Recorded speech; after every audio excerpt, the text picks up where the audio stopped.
19 juillet. Première Chronique, chapitre 28, verset 1 à chapitre 29, verset 30.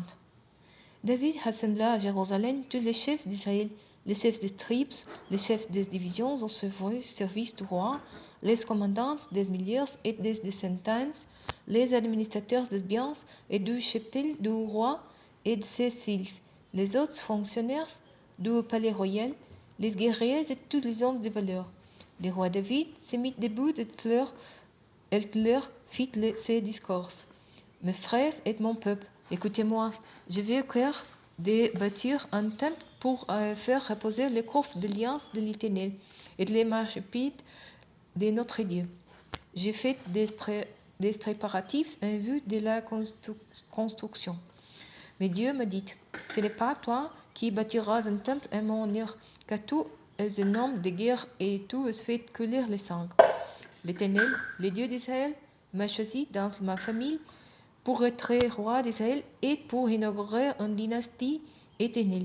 En effet, c'est la tribu de Juda qu'il a choisi pour conduire les autres. Dans cette tribu, il a choisi ma famille et parmi tous mes frères, c'est moi qu'il a élu pour me faire régner sur tout Israël. L'Éternel m'a donné beaucoup de fils. Parmi eux tous, il a choisi Salomon pour le faire séjour sous le trône de la royauté de l'Éternel sur Israël.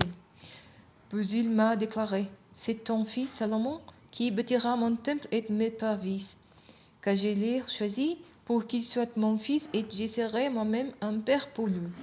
Je maintiendrai pour toujours sa royauté. S'il met son énergie, comme il le fait aujourd'hui, à obéir à mes commandements et à mes lois.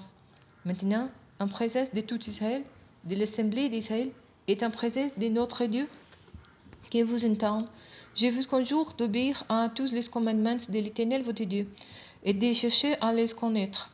Alors vous posséderez ces beaux pays, et vous les transmettrez en héritage à vos descendants à perpétuité. Quant à toi, Salomon mon fils, apprends à bien connaître les dieux de ton père et t'adore-les dans cœur sans partage et d'un esprit bien disposé. Car l'Éternel regarde jusqu'au fond des cœurs et il discerne toutes les intentions. Si tu es jaloux, il interviendra en ta faveur. Mais si tu te détournes de lui, il te rejettera pour toujours. Considère maintenant que l'Éternel t'a choisi pour lui construire un édifice qui serve de sanctuaire. Prends courage et au travail. David remit alors à son fils Salomon les plans du portique et des bâtiments annexes, des entrepôts du trésor, des étages, des salles intérieures et de la pièces réservées aux propitiateurs.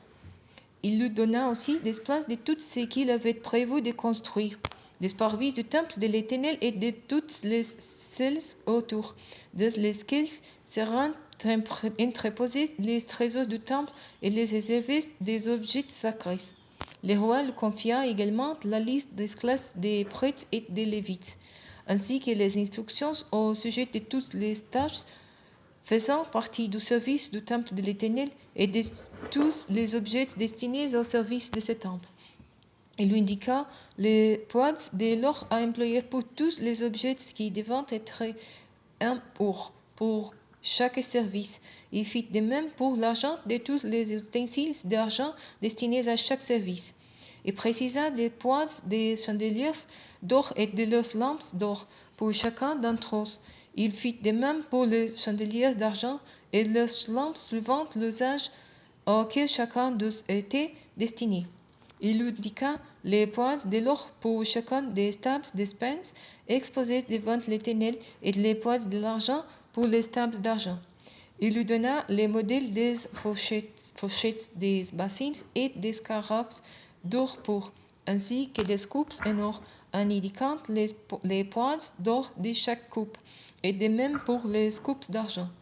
Il lui donna aussi les modèles de l'autel, des parfums et or époré, avec l'indication de son poids d'or, ainsi que les plans du chariot des chérubins d'or qui entendant leurs ailes pour recouvrir les coffres de l'alliance de l'Éternel. Tout cela, dit David, se trouve dans un écrit de la main de l'Éternel qui m'a fait comprendre tous les ouvrages décrits sur les plans. Puis David dit à Salomon, mon fils, prends courage, tiens bon et mets-toi au travail. Ne crains rien et ne te laisse pas effrayer. Que l'Éternel Dieu, mon Dieu, sera avec toi. Il ne te délaissera pas et il ne t'abandonnera pas jusqu'à ce que tu aies achevé tous les travaux à effectuer pour le temple de l'Éternel. Il y a aussi les différentes classes de prêtres et de lévites affectés aux divers services relatifs au temple. Dans tout cet ouvrage, tu auras les concours d'hommes habiles pour toute espèce de travaux qui se mettront volontairement à ta disposition. Les chefs et tout le peuple seront à tes ordres. Puis le roi David dit à toute l'assemblée, mon fils Salomon, le seul que Dieu a choisi, est jeune et inexpérimenté, alors que l'ouvrage est immense, car ce n'est pas pour un homme qu'il s'agit de construire un palais, mais bien pour l'Éternel Dieu. Quant à moi, j'ai consacré tous mes efforts à préparer pour le temple de mon Dieu de l'or, de l'argent, du bronze, du fer et du bois pour tout ce qui est à fabriquer avec ces divers matériaux. J'ai préparé aussi des pierres d'onyx et des pierres à enchâsser, des pierres brillantes et des diverses couleurs, toutes sortes de pierres précieuses et des blocs de marbre blanc en abondance. De plus, par amour pour le temple de Dieu, je donne pour sa construction des biens précieux en or et en argent que j'ai possédés personnellement, en plus de tout ce que j'ai préparé pour le sanctuaire.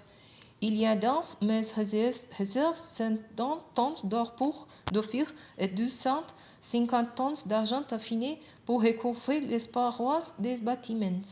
Cet or et cet argent sont destinés à la confection de tout ce qui doit être en or et en argent, ainsi qu'à tous les travaux que les artisans auront à exécuter. À présent, qui d'entre vous est prêt à donner volontairement et de façon généreuse pour l'Éternel? Alors les chefs des groupes familiaux et des tribus d'Israël, les chefs des milliers et des centaines et les responsables des affaires du roi offrirent des dons volontaires. Ils remirent spontanément pour le temple de Dieu 170 tonnes d'or, 10 000 pièces d'or, plus de 300 tonnes d'argent, quelques 600 tonnes de bronze et plus de 3000 tonnes de fer. Ceux qui possédant des pierres précieuses les conférant à Yéhil, les Gersonites, pour les trésors du temple de l'Éternel. Le peuple se réjouit de ces dons volontaires, car c'était d'un cœur sans partage qu'ils les avaient faits à l'Éternel. Le roi David en éprouva lui aussi un très grand joie.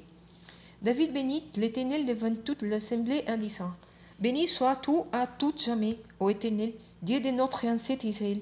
À toi, Éternel, appartenant la grandeur, la puissance et la magnificence, et la gloire et la majesté.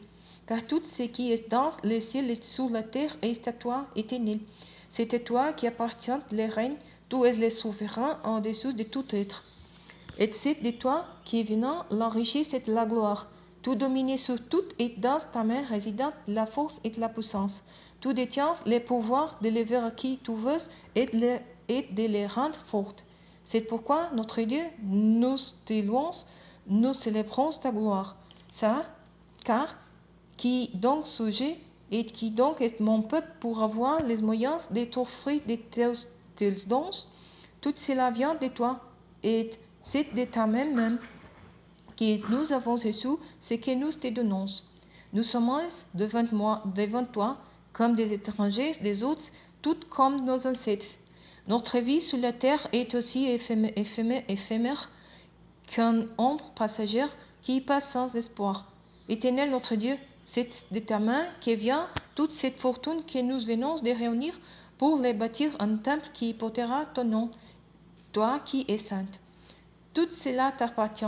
J'ai laissé, ô mon Dieu, tout sonder notre cœur et tout as du plaisir lorsque quelqu'un est droit. Eh bien, c'est d'un cœur droit que j'ai t'ai apporté tous ces dons volontaires, et je veux avec joie ton peuple ici présent d'apporter ces dons volontaires. Ô Éternel, Dieu d'Abraham, d'Isaac et d'Israël, nos pères, conserve pour toujours dans le cœur de ton peuple ses dispositions, ses pensées, et maintiens formant fermant leur cœur tourné vers toi. À mon fils Salomon, donne un cœur sans partage, afin qu'il obéisse à tes commandements, tes ordonnances et tes lois, et les applique tous, et qu'il bâtisse les palais en vue desquels je fais tous ces préparatifs. Là-dessus, David dit à toute l'assemblée, bénisse l'Éternel votre Dieu. Alors toute l'assemblée loua l'Éternel, le Dieu de ses ancêtres. Il s'inclinera et se prosternera devant l'Éternel et devant les rois. Le lendemain, ils offrirent des sacrifices et des holocaustes à l'Éternel, 1000 taureaux, 1000 béliers et 1000 agneaux, accompagnés des offrandes de vin requises.